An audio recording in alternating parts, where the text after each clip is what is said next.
Assalamualaikum warahmatullahi wabarakatuh. Kami dari kelompok 2 akan mempresentasikan mata kuliah Lingkungan Bisnis dan Manajemen dengan judul Lingkungan dan Budaya Perusahaan. Next.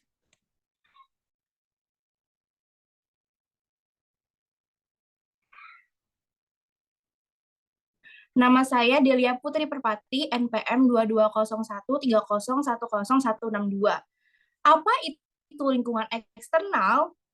Lingkungan perusahaan eksternal mencakup seluruh unsur yang berada di luar wilayah perusahaan dan berpotensi mempengaruhi perusahaan. Terdapat dua lapisan yang berbentuk lingkungan eksternal, yang dimana akan dijelaskan oleh rekan saya. Next. Di lingkungan Perkenalkan, nama saya Azara Safira, NPM 220130101161. Di sini saya akan menjelaskan tentang lingkungan eksternal. Di lingkungan eksternal sendiri itu ada yang namanya lingkungan umum. Lingkungan umum adalah lapisan terluar yang tersebar luas dan memengaruhi perusahaan secara tidak langsung. Lingkungan umum itu mencakup dimensi internasional, yaitu suatu konteks yang memengaruhi semua aspek lingkungan eksternal. Dimensi ini tuh memberikan pesaing, pelanggan, pemasok, tren sosial, teknologi, dan ekonomi terhadap perusahaan. Yang kedua ada dimensi teknologi, yaitu dimensi yang mencakup perkembangan ilmu dan teknologi di bidang industri tertentu dan masyarakat secara keseluruhan. Dimensi teknologi telah menimbulkan perusahaan hebat bagi perusahaan-perusahaan di semua industri. Yang ketiga ada dimensi sosial budaya, adalah lingkungan umum yang memiliki karakteristik demografis maupun norma, adat istiadat, dan nilai yang dianut oleh populasi umum. Yang keempat ada dimensi ekonomi, yaitu dimensi yang menunjukkan kesehatan ekonomi keseluruhan dari suatu negara atau wilayah di mana sebuah organisasi berjalan. Daya beli konsumen, angka pengangguran, dan besarnya suku bunga merupakan bagian dari lingkungan ekonomi suatu organisasi. Selanjutnya ada dimensi politik hukum, yaitu dimensi lingkungan yang terdiri atas peraturan pemerintah federal, negara, dan daerah, serta aktivitas politik yang dirancang untuk memengaruhi perilaku suatu perusahaan. Yang terakhir ada dimensi alam, yaitu dimensi yang terdiri atas semua unsur yang muncul secara alamiah di bumi, termasuk tumbuhan, bebatuan, dan sumber daya alam seperti udara, air, dan iklim. Dimensi alam ini berbeda dengan dimensi yang lain, karena di dimensi ini tidak dapat menyuarakan dirinya sendiri, yang dapat memberikan pengaruh kepada manajer untuk dapat memenuhi kebutuhan dalam lingkungan. Next. Selanjutnya ada lingkungan tugas. Lingkungan tugas adalah lapisan operasi dan kinerja perusahaan. Lingkungan tugas itu mencakup sektor-sektor yang mengadakan transaksi sehari-hari dengan perusahaan dan secara langsung mempengaruhi operasi dan kinerja dasar perusahaan. Lingkungan tugas sendiri itu mencakup pelanggan, pesaing, pemasok, dan pasar tenaga kerja. Pelanggan adalah individu yang mendapatkan barang atau jasa dari organisasi. Pesaing adalah organisasi lain dalam industri atau jenis usaha sama yang memberikan barang atau jasa yang sama kepada pelanggan. Perang persaingan digelar di seluruh dunia dalam berbagai industri. Yang ketiga ada pemasok, yaitu organisasi yang menyediakan bahan-bahan mentah yang digunakan suatu organisasi untuk memproduksi barangnya. Yang terakhir ada pasar tenaga kerja. Ia adalah orang-orang di lingkungan usaha yang dapat dipekerjakan bagi perusahaan. Setiap perusahaan membutuhkan tenaga kerja yang terlatih dan berkualitas agar perusahaannya dapat berjalan dengan baik. Materi selanjutnya akan dijelaskan oleh teman saya.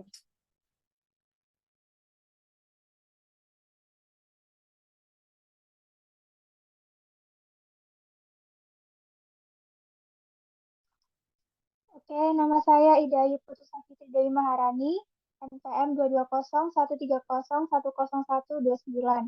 Di sini saya akan menjelaskan tentang strategi manajer untuk beradaptasi. Yang pertama itu ada peran-peran perluasan batas. Dalam peran-peran perluasan batas itu departemen-departemen dan peran-peran perluasan batas atau boundary spanning roles mengaitkan dan menghubungkan organisasi dengan unsur-unsur penting dalam lingkungan eksternal. Orang yang melakukan peran ini menjalankan dua hal bagi organisasi. Yang pertama, mendeteksi dan memproses informasi mengenai perubahan-perubahan dalam lingkungan. Yang kedua, mewakili kepentingan organisasi dalam lingkungan. Oleh karena itu, perluasan batas merupakan tugas yang semakin lama semakin penting dalam organisasi. Karena perubahan lingkungan dapat terjadi dengan cepat. Para manajer memerlukan informasi yang baik tentang pesaing dan pelanggan mereka, beserta unsur-unsur yang lain agar dapat membuat keputusan yang benar.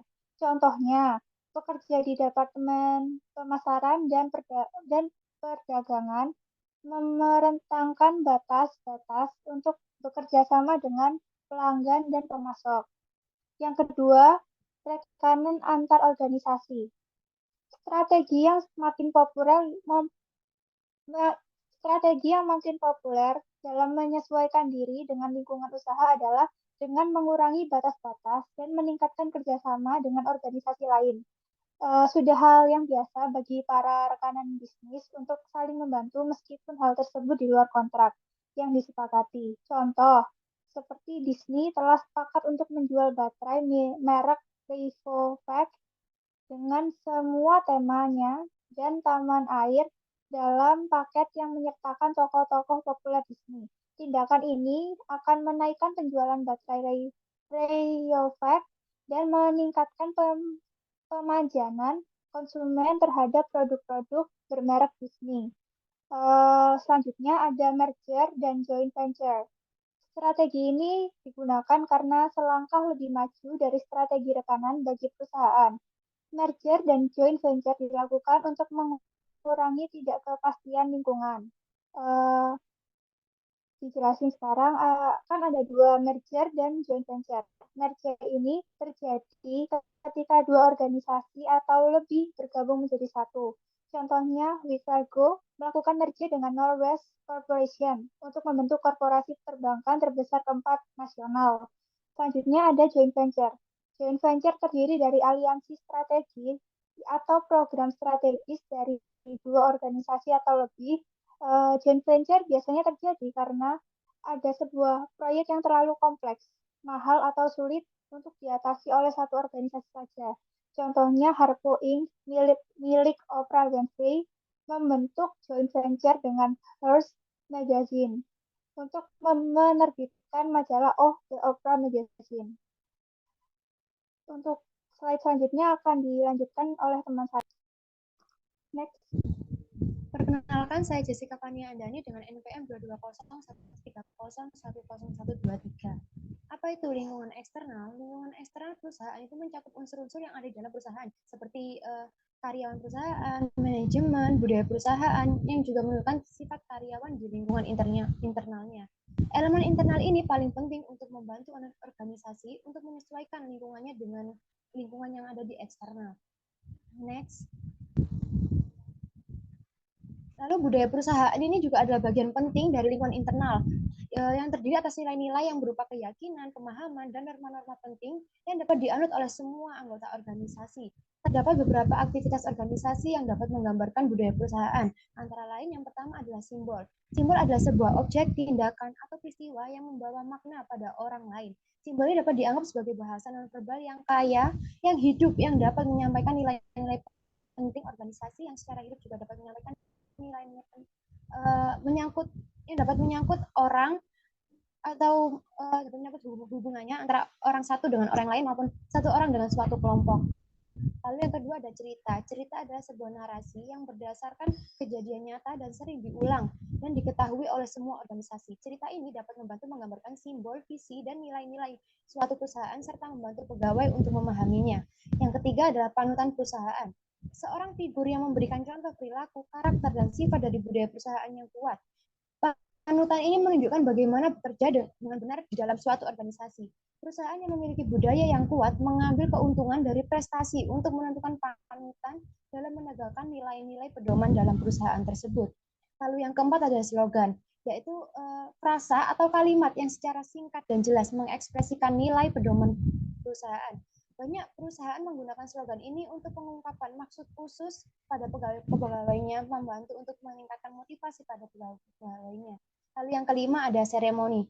Seremoni adalah aktivitas yang direncanakan pada peristiwa istimewa yang dilakukan untuk para pegawainya. Seremoni ini adalah momen istimewa yang dapat memperkuat pencapaian nilai-nilai serta menciptakan sebuah ikatan di antara anggota organisasi yang terlibat dalam suatu perusahaan tersebut. Saya dapat contoh dari organisasi ini seperti memperingati atau merayakan sebuah berhasilnya suatu proyek sehingga dapat terbentuk ikatan yang lebih kuat antara para anggota di dalamnya. Lalu budaya organisasi ini sangat memiliki pengaruh besar di dalam sebuah perusahaan. Perusahaan ini dapat berdiri dengan baik ketika lingkungan internalnya, yaitu budaya lingkungannya juga berjalan dengan baik. Lalu penjelasan selanjutnya akan dilanjutkan oleh teman saya.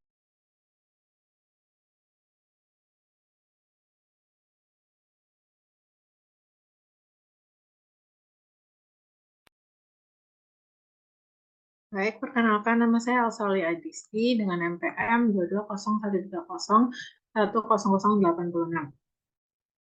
Sini saya akan menjelaskan mengenai jenis-jenis budaya. Jenis-jenis budaya itu terdapat ada 4 jenis budaya perusahaan. Yang pertama yaitu ada budaya penyesuaian.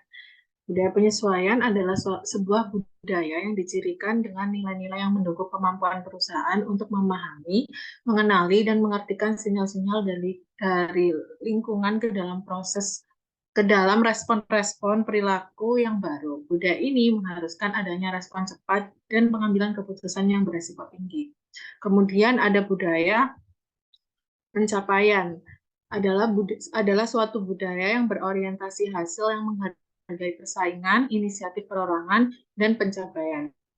Budaya ini cocok bagi organisasi yang bergerak dalam pelayanan pelanggan tertentu di lingkungannya.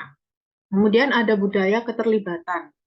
Budaya keterlibatan adalah suatu budaya yang menekankan fokus internalnya terhadap keterlibatan dan peranan pegawai untuk menyesuaikan diri dengan cepat terhadap kebutuhan lingkungan yang terus berubah.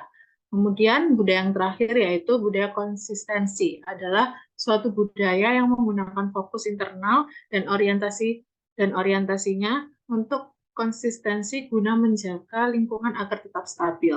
Patuh terhadap aturan dan cermat merupakan ciri-ciri dari budaya ini. Nah, dari keempat budaya ini pasti salah satu perusahaan itu akan berpegang teguh pada satu atau lebih dari kategori budaya ini, dan penekanan relatif terhadap nilai-nilai budaya yang beragam bergantung kepada kebutuhan lingkungan dan fokus dari yang bersangkutan agar dapat sukses di lingkungannya. Untuk materi selanjutnya akan disampaikan oleh teman saya.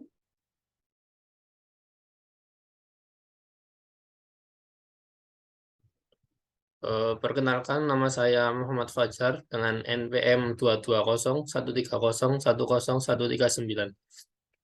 Di sini saya akan menjelaskan tentang kepemimpinan budaya. Kepemimpinan budaya adalah salah satu cara di mana manajer membentuk norma dan nilai budaya untuk membangun suatu budaya kinerja tinggi. Pemimpin budaya memegang budaya dalam 2 area penting. Yang pertama, pemimpin budaya mengartikulasikan sebuah visi untuk budaya organisasi yang dapat diyakini oleh para pegawainya. Pemimpin mengartikan dan menyampaikan nilai-nilai inti yang diyakini dan dianut pegawai. Nilai-nilai dikaitkan dengan nilai yang jelas atau tujuan inti. Yang kedua, pemimpin budaya memperhatikan aktivitas dari hari ke hari yang memperkuat visi budaya. Pemimpin menjamin bahwa prosedur kerja dan sistem penghargaan selalu sesuai dengan nilai-nilai dan memperkuat nilai-nilai tersebut. Tindakan lebih berarti daripada kata-kata. Jadi, seorang pemimpin budaya harus melakukan apa yang diucapkannya. Pemimpin budaya juga mengusung komitmen terhadap nilai-nilai dalam melalui masa-masa sulit atau kritis. Diusungnya nilai-nilai budaya dapat membantu sebuah organisasi untuk mengatasi krisis dan juga dapat membuat organisasi tersebut menjadi lebih kuat. Diciptakannya dan dipertahankannya budaya kinerja tinggi tidaklah mudah dalam lingkungan yang penuh goncangan dan tempat kerja yang berubah-ubah. Namun dengan kata-kata dan terutama perbuatannya, pemimpin budaya dapat membuat setiap orang di organisasi mengetahui hal apa yang sebenarnya paling penting. Prosedur kerja, penganggaran, pengambilan keputusan, dan sistem penghargaan dan aktivitas harian lainnya harus sejalan dengan nilai-nilai budaya. Demikian presentasi dari kelompok kami. Mohon maaf bila ada salah kata. Terima kasih. Assalamualaikum warahmatullahi wabarakatuh.